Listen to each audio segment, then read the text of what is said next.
Thank you so much, everyone. It's really great to be back at Anarchia Occulto this year. So thrilled to see all of you here today. I have a whole lot of material to cover here today in my presentation, so I'm going to jump right in. My presentation here today is entitled Anarchy and the Occult, Part 2, Religion versus Initiation. And it kind of builds on top of my presentation from last year, which was, of course, Anarchy and the Occult. So let's dive into it. Anybody who gets offended by something that I'm about to say here today, feel that emotion, let it flow through you, so be it. I am here to tell harsh, uncomfortable truth. My presentation style is often described as very intense, sometimes combative. You cannot gauge the truthfulness of information with your emotions. You have to run it through the logical and analytical aspects of the mind, but you can also use your intuition to gauge if it is coming from a place of heart-based intelligence as well. So if you use both of those, I think everything will be fine. I don't do this to make money. I don't do this to make friends. That's why I say to people to get as offended as you like. I only do this because I have a moral obligation in understanding what I understand to try to communicate these truths to others so that they could take action upon it to change our world. Hopefully, in taking in the information that I present here today, it will act as a tapestry so you could take in the bigger picture of the entire puzzle, okay? As David Icke said in his presentation, most people see the pieces, but they don't see the picture, okay? This is about big picture thinking. This is about getting to causal factors, about why we are in the situation we are in as a species. So let's jump in right in with the topic of religion. Always a hot button topic, always controversial. But it doesn't always mean exactly what people think it means. It means so much more. To me, religion is the one and only problem in our world. The one and only problem that humanity is facing that is keeping it from going to the actual full potential of where it can be. And when we talk about religions, I don't just mean the cultural religions, okay? You have to wipe the definition of religion that, our culture has given us out of your mind and understand religion encompasses so much more. Government, politics, that's religion. The donkey cult and the elephant cult. No two better examples of religion, okay? Science can be turned into a religion if it is trusted too much. The New Age movement or some pseudo-spirituality movements can also be characterized as religions. And then there's the big religion, the one that people believe in even more than government, that binds them all together. And that is the monetary system. A lot of people don't think of that as a religion, but I would claim even the belief in money constitutes a religious belief. If you're coming at the information I'm about to present today from any of these perspectives, you're going to find it very difficult, okay? So I am directly attacking the issue and going right to the psychological part of the mind and confronting it, okay? Not pushing that down, not having delicate sensibilities. Face-to-face confrontation with the main issue, and that is religion. Now, what is religion? The word religion comes from the Latin verb religare, meaning to bind, to hold back by tying, or to thwart from forward progress.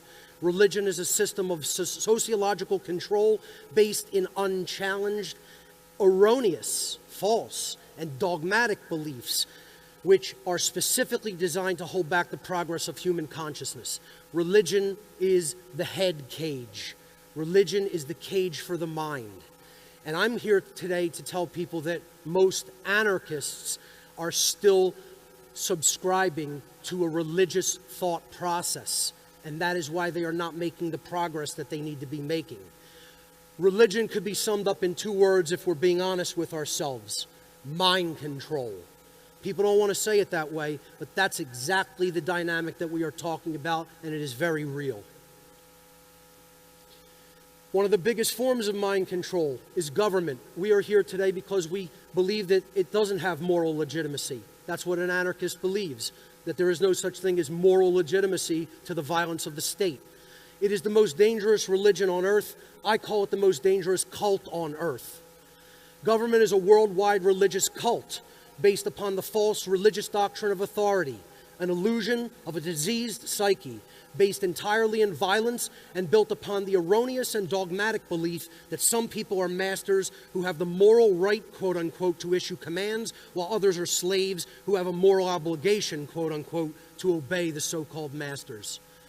An absolute religious belief. Yet most people in the world subscribe to it and believe it and stay attached to it with religious fervor. That's why it's so difficult to overcome, because it's been ingrained for so many thousands of years, and it has turned into a hardened, dogmatic religion in the psyches of most people. Here's how it worked in the old world. There was one being that had authority vested in him or her. That was royalty. We called this kingship or royalty, okay? And they sat at the top of the hierarchical structure of the world, dictating commands to their slaves, okay? To those that they considered their subjects. Now today, you know, we think we've progressed so far, but all we've done is we've divested that authority into a few people, an oligarchical group of people calling themselves government. This is the so-called New World Order, where the old world order was kingship. The New World Order of rulership is government. And I don't care what you call it. You could euphemize it however you want to euphemize it. You can call it kingship, you can call it royalty, you can call it government, but I don't mince words. I tell people direct, right to their face, exactly how it is, and I call things what they really are. It's slavery.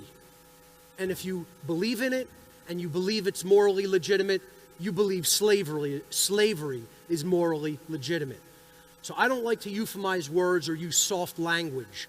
You know, I'm a city boy, I'm from the hard streets, and I use plain language right in people's face. Government is slavery, and that's what we all stand against.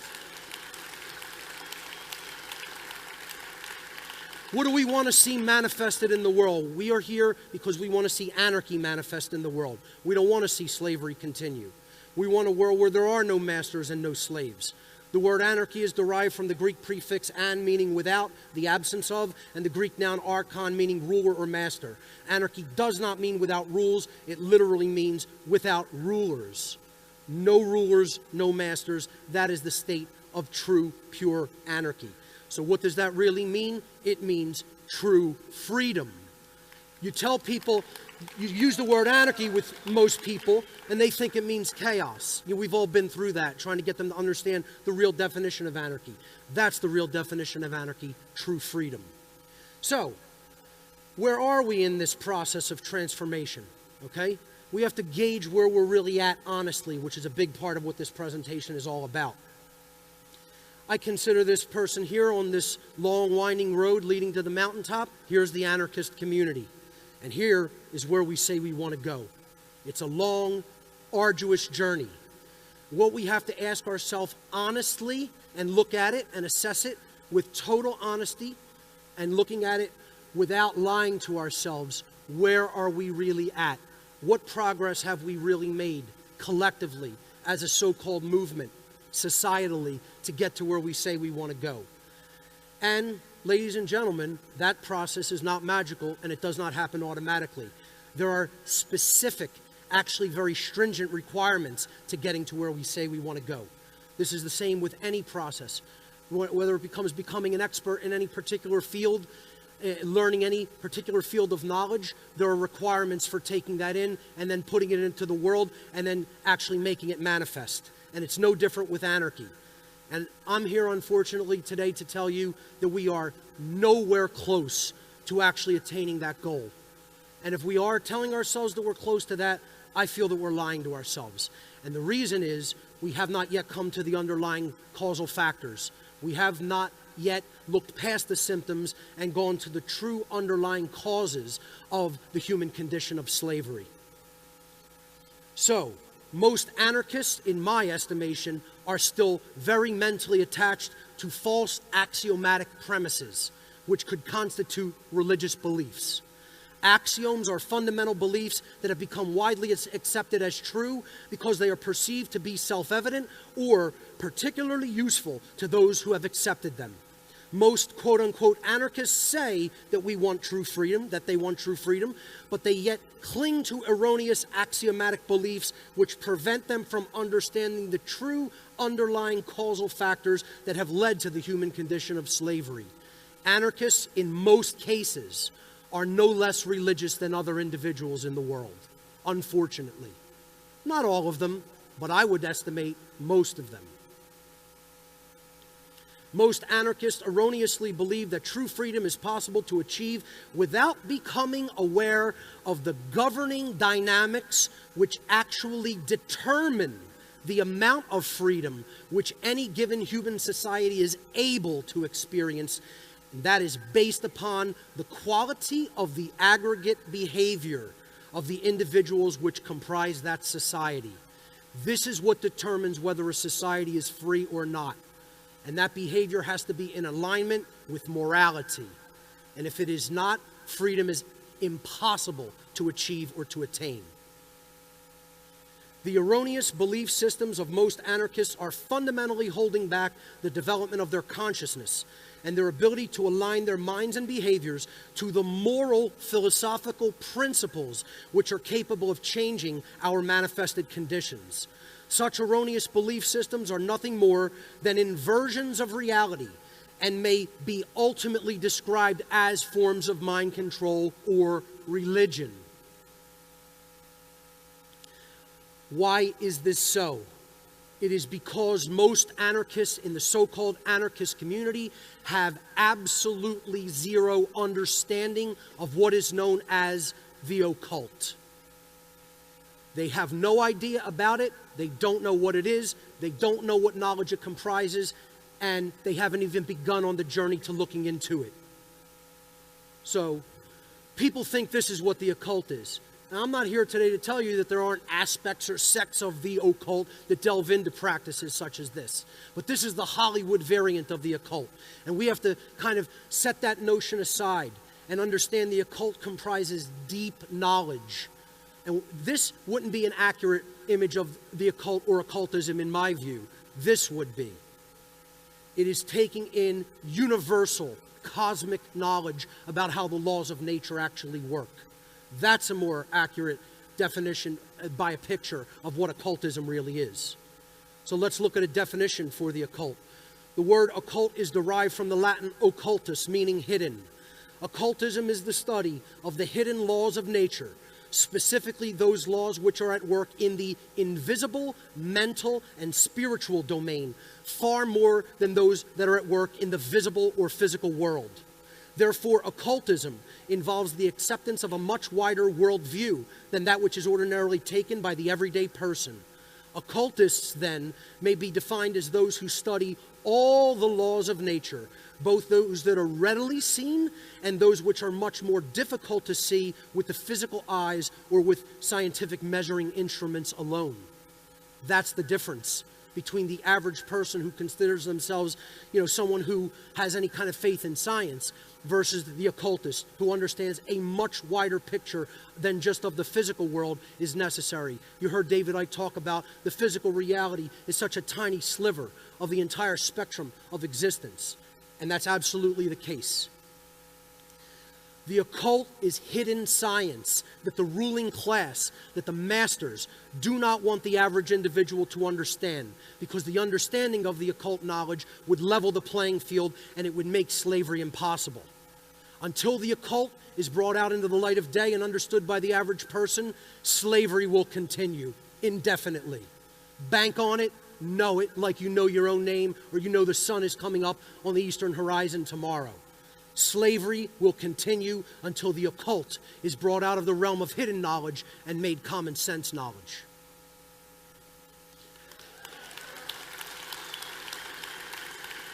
What is the most deeply occulted knowledge on the face of the earth that our masters don't want us to understand? It is the knowledge of how the natural laws of behavioral consequence work in our lives and that we are bound by those behavioral laws. Natural law is a set of universal, inherent, objective, non-man-made, eternal, and immutable conditions which govern the consequences of behaviors of beings with the capacity for understanding the difference between harmful and non-harmful behavior. That's a mouthful. Universal, it's everywhere. Inherent, it exists within creation. It is not man-made, it is objective and not subjective. It is eternal, it exists forever, you can never escape it. It is immutable, there is nothing anyone can ever do to change it. It is like any other natural physical law, but these are the behavioral laws that govern the freedom of entire societies. Okay? And it governs the beings with the capacity to understand morality. So we're talking about higher than what we would call the animal kingdom. In the human kingdom and beyond, that is what natural law applies to. Those with an advanced central nervous system and brain that are capable of reason, are capable of heart-based intelligence, and are capable of understanding right from wrong. When human beings in the aggregate live in harmony with natural law and are therefore moral because they understand rights, they understand that a right is an action that does not initiate harm against another sentient being, okay, and cause harm against that being. That is what a right is, and most people cannot give you that definition, and that's why we're losing our rights.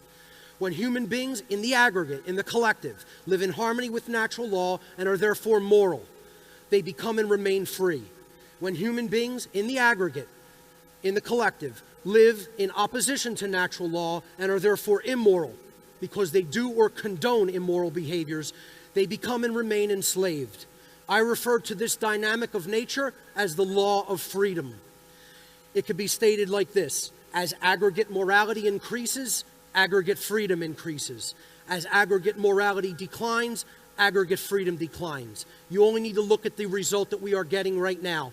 Do we have more aggregate freedom, or do we have more aggregate enslavement? Well, then you will know, is humanity in the aggregate moral or immoral? That is the causal connection. To get away from religion, we must initiate ourselves into higher levels of knowledge. And this is what the occult was intended to do. It was intended to initiate potential learners into higher levels of knowledge about how natural law works. I gave a 9-hour workshop 2 days ago on all of these dynamics of occult initiation. It could be called beginning, setting foot on the true spiritual path. And it's a five-fold process, a five-step process. Stop lying, especially to yourself. That's number one.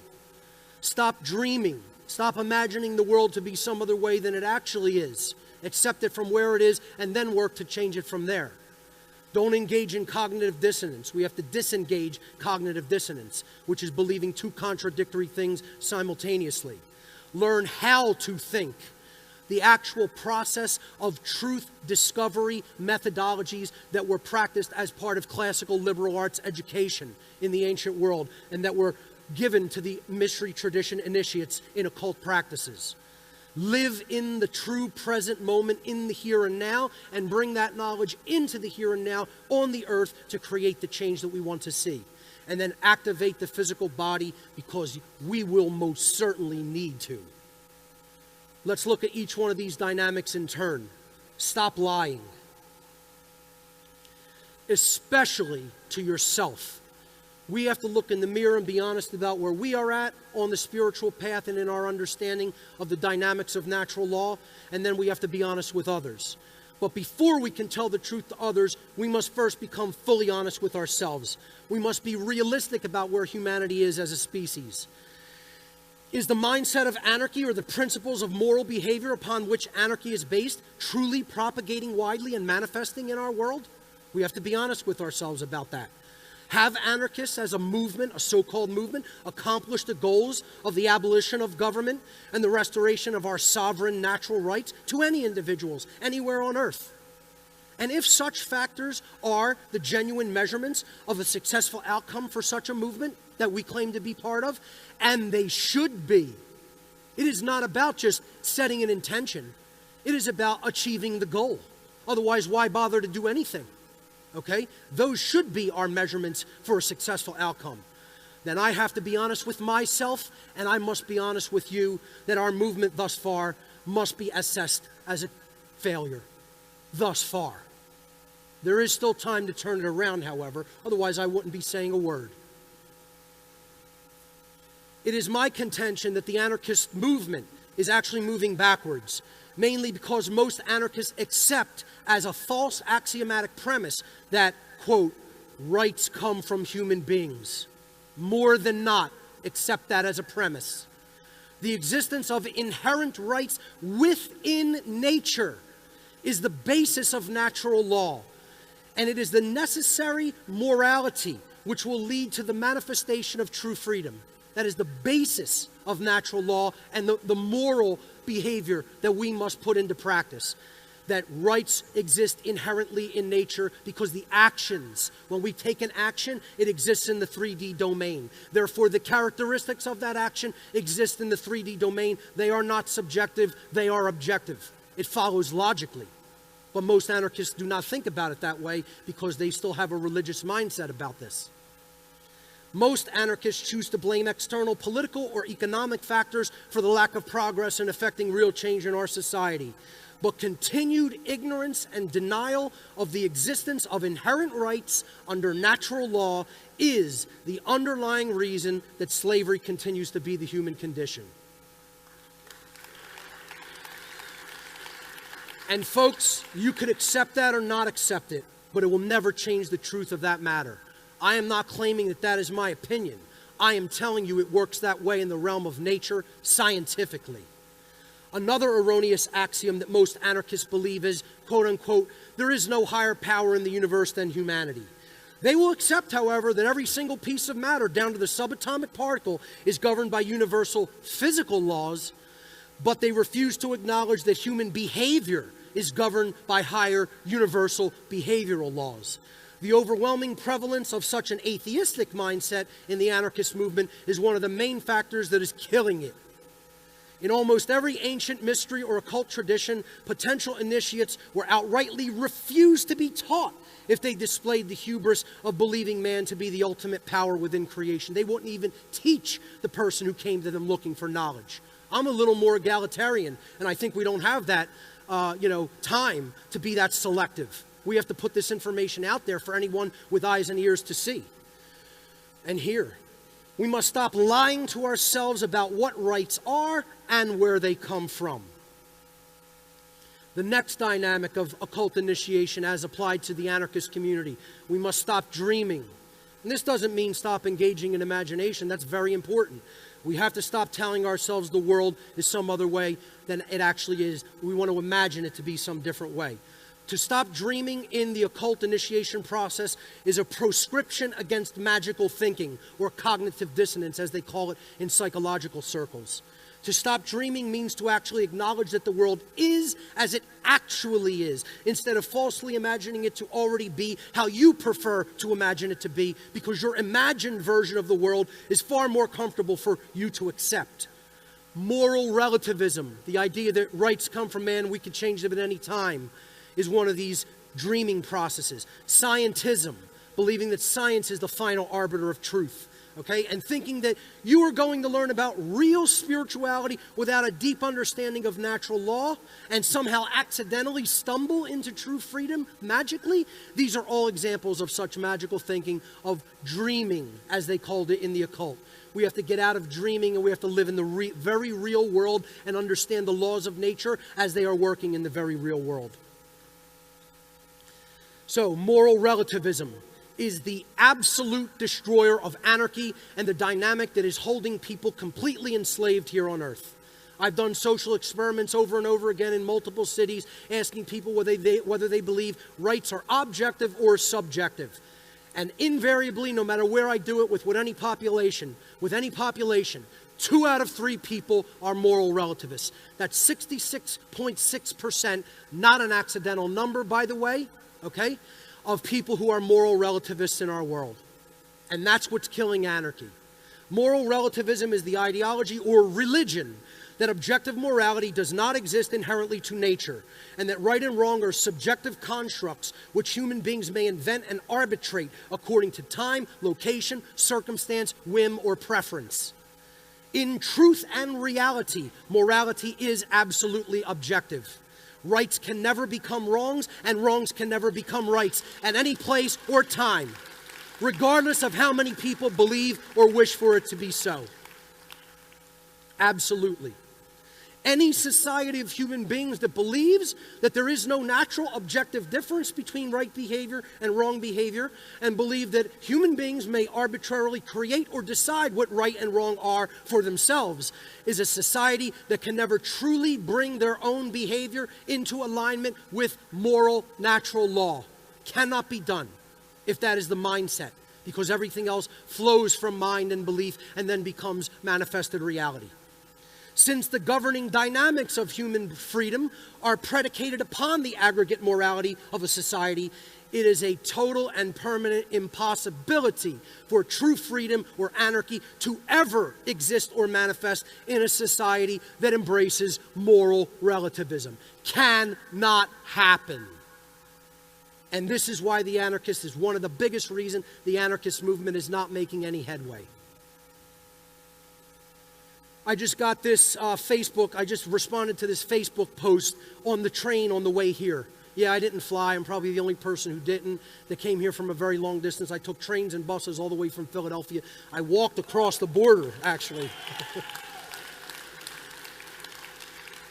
This person says, oh, if rights were magical, then no one could violate you or my right to exist unmolested. And that is why I tell you that rights are a man-made construct. Well, whoever said rights are magical? They're part of nature. There's nothing magical in that any more than matter is magical, okay?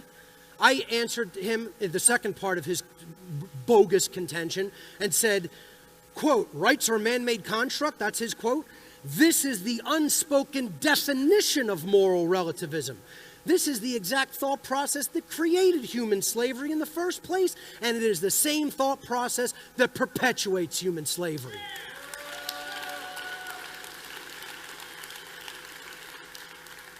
See, I think that anarchists and the New Age community have so much in common. So much in common. I would love to bridge these communities and actually bring them into real occult knowledge and truth, okay? But they're still dreaming. They're still believing in their religious, axioms. They're both still dreaming, the anarchist community and the New Age movement. They have so much in common in many ways, but they're very different in other ways, okay? So the so-called anarchist community, I put the anarchy symbol in quotes, in double quotes, most anarchists recognize that rulership over others is inherently morally illegitimate. But that doesn't in and of itself equate to being spiritually awakened. You can know rulership is not morally legitimate, but that doesn't necessarily mean that you're a truly spiritually awakened being and that you've gone toward enlightenment. The recipe for victory in any kind of battle, spiritual or otherwise, is to know yourself and know your enemy. So most anarchists understand that anarchy means no rulers. In that sense, the anarchist community knows the enemy because they understand the political, rulers or masters of society that want control over them, okay? But in large part, the anarchist community still lacks the understanding of self. They're not doing the deep internal spiritual shadow work that must be done to remove the erroneous axiomatic beliefs and get to the core truth that we must get to understand the causal factors, the why of why we are in this condition.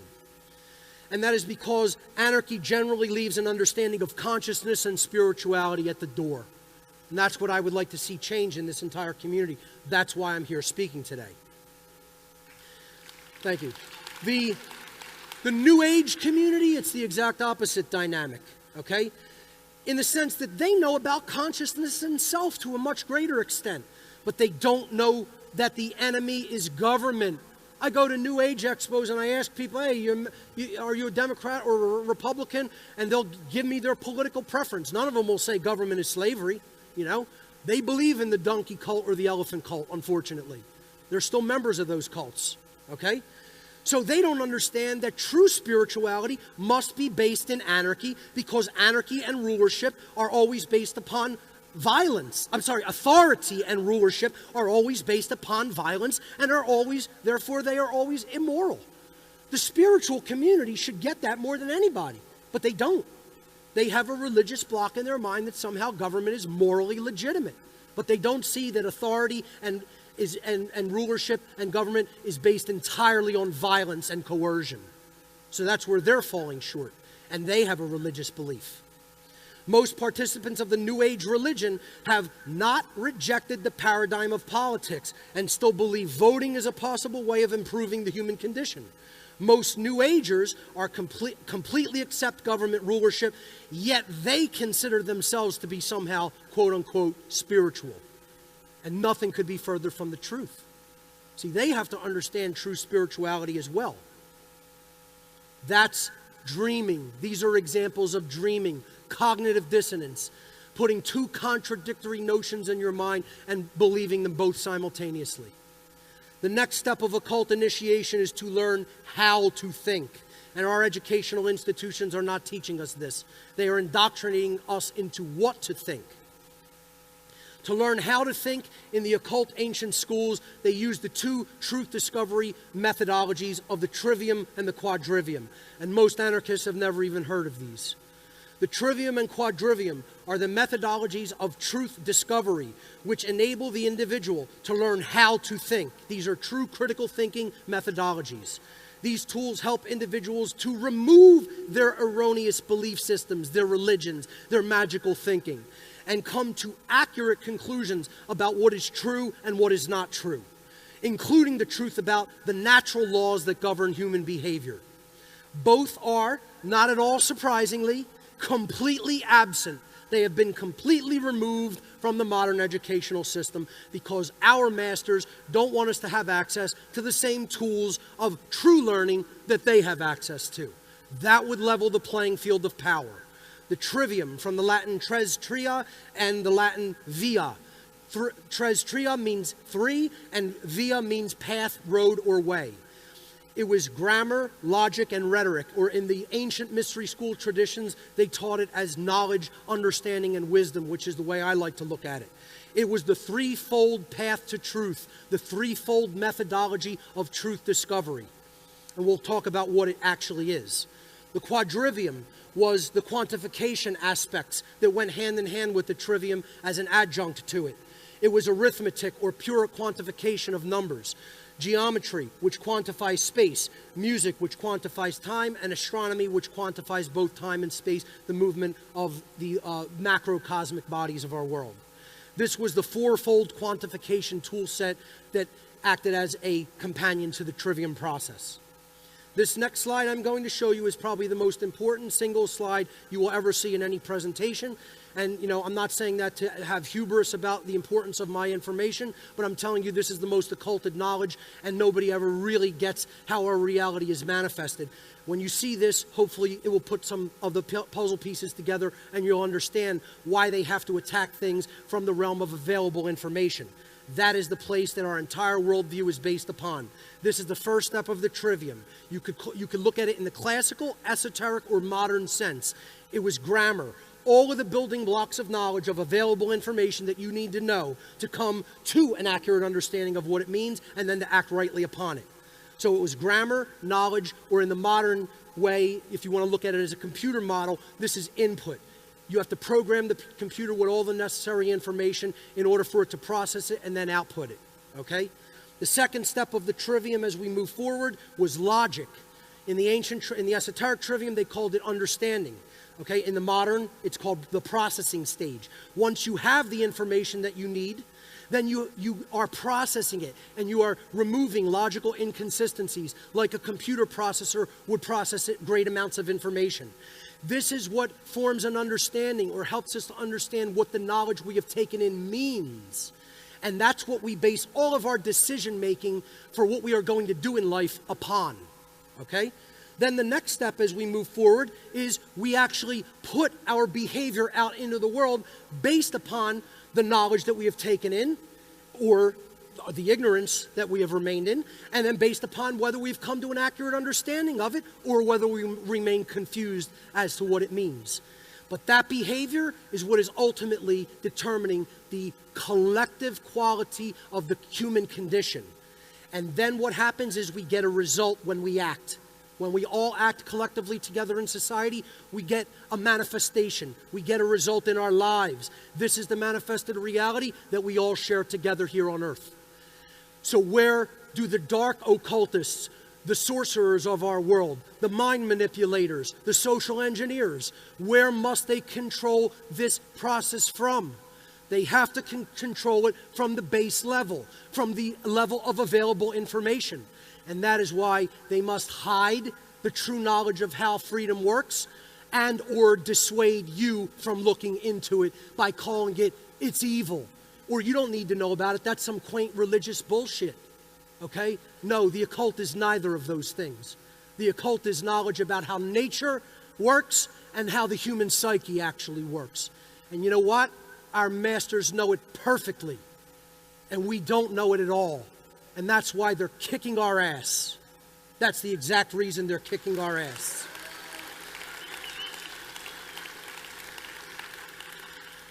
Anarchists and scientism, another religious belief system most anarchists fall into.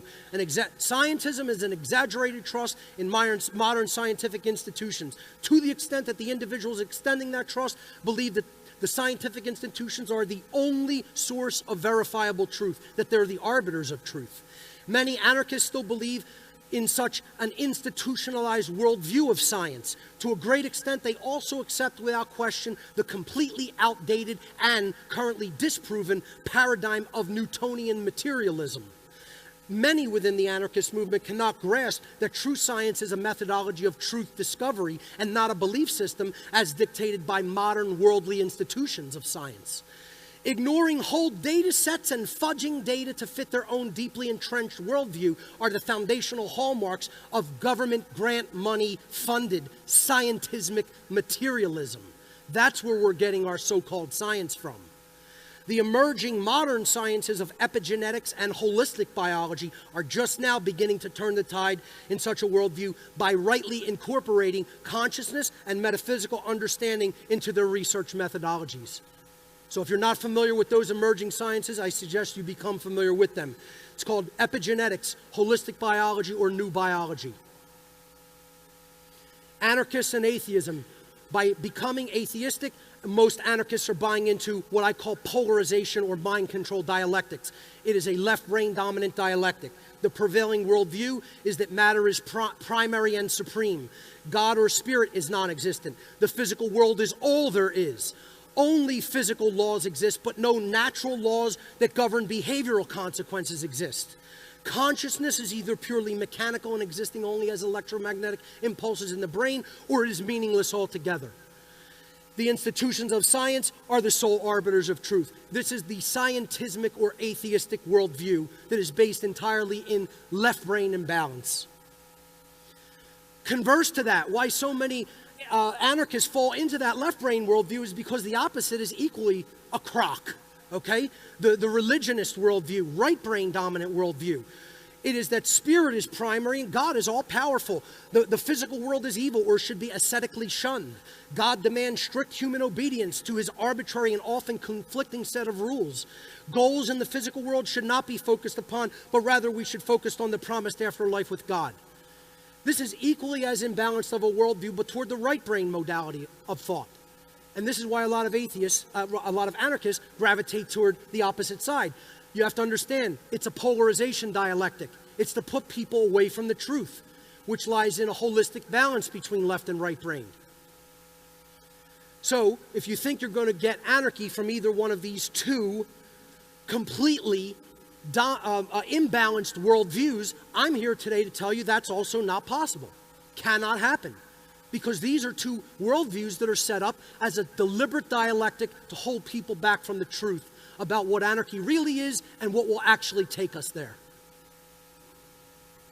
Anarchists who use the slogan, no gods, no masters, no gods, no masters, instead of no masters, no slaves, okay, they are actually immersed in the polarization dialectic of atheism or scientism versus religionism. Such dialectical programming is deliberately, socially engineered by the ruling class to prevent an understanding of true morality and natural law, and to therefore prevent the emergence of true freedom. Natural law is not a religion or a belief system. It is a science, and we can come to the understanding of it through scientific investigation and methodology. I am about the most skeptical person you could possibly imagine. I come from a totally scientific background. I studied engineering at an Ivy League university in my youth, okay? So, I'm not religious, nor am I atheistic. I take the balanced approach of trying to determine how the laws of nature actually do work. Science, in the way that we look at it today, isn't going to tell us that, and neither is religion. They are both consciousness prisons that we have to move beyond. Natural law is a science of morality that can be directly observed in the 3D world. The evidence of the existence of natural law is the resultant state which humanity receives as a direct consequence of its aggregate behavior, or in other words, the human condition itself. The manifested reality will determine what the causal factors are, and the causal factors will bring us to manifested reality. We only have to look at the causal relationship by observing the realm of causality, not addressing the symptoms, getting down to the actual disease that is the underlying causal factor of human slavery. So, are human beings free? Are we free to exercise our rights unrestrained, or are we living in a perpetual state of duress? The threat of violence being conducted upon us if we don't comply with the commands of the so-called ruling class. The natural law of freedom has a quantifiable effect. Aggregate freedom is directly proportional to aggregate morality. Consequences will be manifested into the human condition as a direct result of the moral quality of aggregate human behavior. We collectively reap the result of the behavior which we collectively sow. Eternally immutable principles of governing dynamics in nature. Understand it, and if you understand it, you will understand how we will build true freedom together. For though the left brain among us, there's the scientific equation. The sum of freedom is directly proportional to the sum of morality. And it can never be any other way. That is a natural law of the universe. And it's what most quote-unquote anarchists have zero understanding of as yet. Live in the present moment. To live truly in the present moment, we have to get away from this diversive infighting and all these factions of anarchy. There's no such thing. There is only the understanding that anarchy is true freedom based upon natural law. Divisive infighting between the so-called anarchist factions must end. Humanity is in the midst of a war for our very freedom. Fighting among ourselves is the equivalent of combatants on the same side of a brutal war suddenly turning their weapons on each other. Or slaves on the same plantation fighting each other instead of fighting their so-called masters. There is only one true divide that separates humanity into two distinct types of individuals. That there's unfortunately a huge chasm in between. The criterion for this divide is whether or not an individual believes in authority and therefore believes that there is somehow moral, quote-unquote, legitimacy, quote-unquote, to human slavery. And we know that there can never be. To live in the present moment means that we must develop the ability to release our attachment to our own ego. And this is the problem in the anarchist community. Being trapped in ego can make one unteachable or unable to learn new and hidden truths. We think we have it all figured out already, but we don't understand there's much more to learn. Ego attachment is a mindset that constitutes a religion. Some anarchists refuse to acknowledge that there is a higher power or law of governing dynamics which exists in creation and determines the outcome of manifested reality based upon free will-based behavior. A prerequisite to being allowed to be taught in the ancient mystery traditions was an acknowledgement of a higher power than man, a force which also put into place the unseen spiritual laws that govern the consequences of behavior. To begin the process of shedding ego attachment, one must develop the ability to say one of the hardest things in the world that there is for the individual to say: I was wrong. Finally, to activate the physical body, because most certainly, ladies and gentlemen, we will be needing the physical body in this war for our freedom, so never neglect it. Mind and body are inseparably connected. Mental acuity is directly fostered through physical activity and care for the physical self. The activation of the physical body is a vitally important part of self-knowledge that should never be neglected. Real-world changes have always required physical work. Modern anarchists will need to be prepared to put away the keyboard and put boots on the ground whenever and wherever they may be needed. Physical health is critically important should one be required to engage the self-defense principle, and that principle should never be taken off the table in the fight for our freedom. No rulers does not mean no rules. Too many anarchists believe that. Unfortunately, many anarchists erroneously believe that anarchy means no rules. Anarchist slogans that read no rules are an ignorant misdirection. There are always rules in the form of eternal, moral, and spiritual laws of creation called natural law. The foundation of true anarchy is firmly rooted in these laws of morality in which rights are inherent to creation itself. It is natural law itself which endows us with the right not to be aggressed upon, violated, ruled externally through coercive means, or enslaved. There is a great psyop being perpetrated by the mainstream media, Hollywood, politicians, and social engineers to co-opt the term anarchy and spread the false belief that anarchy is synonymous with chaos and violence and no rules or lawlessness. Rules of morality are a fundamental aspect of any society that is based in true anarchy. It can never possibly be any other way. Activate true care is my sixth and final. I'm adding one of the steps to the initiation process. This is the generative principle, care for truth and care for the rights and freedoms of all, that is heart-based intelligence. We must come from the understanding that as one suffers, all suffer. And so we must eliminate suffering for human beings and all other beings as well. The great work to end the slavery of humanity will take an enormous shift in consciousness. We must be willing to develop true care, heart-based intelligence that is necessary to learn the spiritual principles of natural law and apply them in our lives and in our communities. We must first learn this occulted knowledge very well ourselves, and then we must teach it to others so that together we can meet the requirements to manifest what we all say we want for the future of humanity: peace, love, and anarchy. Ladies and gentlemen, thank you for your time and attention.